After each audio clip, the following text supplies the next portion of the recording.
to be in. Not at all. So, can WhiteRa level out this series? Let us know on Twitter, in the stream chat, anywhere you want. Just scream it really loud, and if you're anywhere near London or the south coast of England, we may be able to hear you.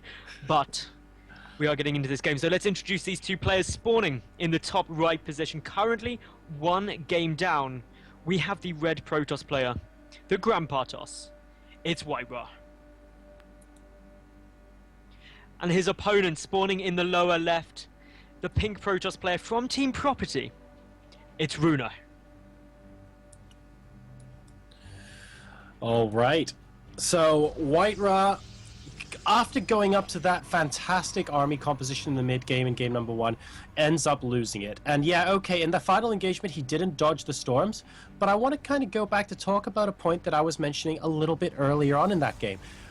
When WhiteRa initially pushed out with the 3 Voiders, we could see he was clearing up Runa left, right, and center in the middle of the map, and he absolutely destroyed everything at the watchtowers. We saw that engagement and thought, wow, this is really good. And then WhiteRa basically sat back and defended his 3rd.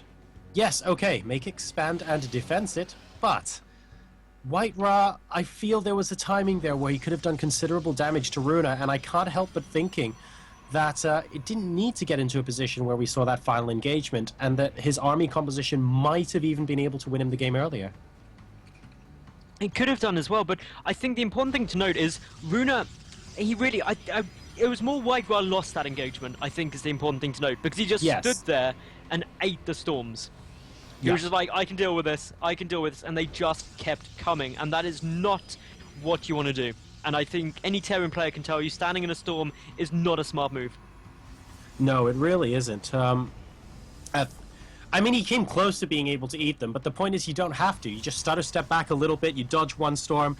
Yeah, okay, there were 3 storms there, so something was bound to hit, but he could have taken half the damage he took from those storms, and that would have actually made all the difference in that particular engagement. So double gas out here, slightly sooner for Runa than WhiteRa in this particular game, but he's got 2 probes in each, whereas WhiteRa has 3 probes mining from the single gas. I suspect this will even out very shortly indeed, and we should see both players on a similar amount, as WhiteRa now has 6 in gas, so he'll be able to catch up quite quickly. Now, in terms of the mid-game, do you reckon we're going to be seeing a longer game, just as we did in Game 1? Do you reckon we'll be seeing some one-base play? That is always the big question that I think we have to be asking ourselves, Jarosar. And judging from how they're playing at the moment, I'm looking for any differences, and the only thing that is, and this is actually quite a substantial difference, Runa currently mining with 2 probes in each of the gas geysers, while WhiteRa is mining with 6 probes. That in itself means that he's got a much better gas income. He does, and Runa actually just spent a lot of his gas on his first sentry, so that's hence why WhiteRa has that much more gas. But WhiteRa's gas income is higher, you're correct, and he's going to be able to have a couple more options to him earlier on in terms of tech if he chooses to go for that fast tech thing. Runa, in the meantime, going for a build where he has a few more minerals than you otherwise would doing WhiteRa's build, but it means that you can get your natural expansion down just a slightest bit early, and WhiteRa has seen that with his probe as well, so here comes the pylon.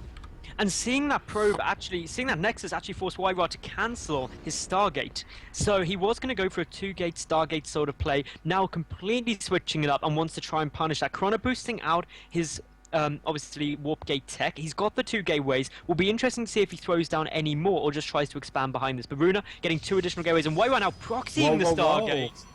Special tactics. Alright guys, special tactics are incoming here in game number 2 between WhiteRa and Runa. Looking forward to seeing where this leads. It could be great fun. I'm really excited to see what they're going to be doing. Runa has got the robotics facility on its way down, needs to hold that Nexus, but what is WhiteRa going to do?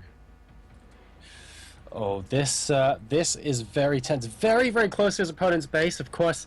In a lot of situations, you may be tempted to say this could be Oracle-based play, but really, with WhiteRa, this guy can do anything and make it work, man. I would not be surprised with the amount of gas he has right now to go straight for Void Rays. Let's see, and yes, immediately queuing 2 of them up. That is going to be a lot of Void Rays out very quickly. He needs to get some Chrono Boosters, some Force Fields. Will mean that these Stalkers for WhiteRa can't get away. And did Runa just see that Stargate? I don't know if he did. Yes, he did spot it.